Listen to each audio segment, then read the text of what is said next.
عافاني الله وإياكم من سوء المنقلب، من أن نغدو أشخاصا آخرين غير الذين كنا، أن تهان المبادئ فينا، أن نكون في موضع التنازل دائما غير معارضين.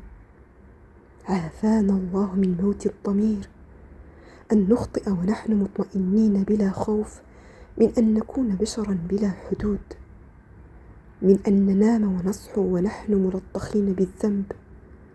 عافاني الله وإياكم من أن نتغير للحد الذي يجعلنا غرباء عن أنفسنا، تائهين بدنيانا لا شيء يرضعنا، لا قيما تستندنا، ولا أخلاقا إن قذارة القاع ترفعنا. فاللهم رب القلوب والأحوال ثبت أفئدتنا على أفضل حال.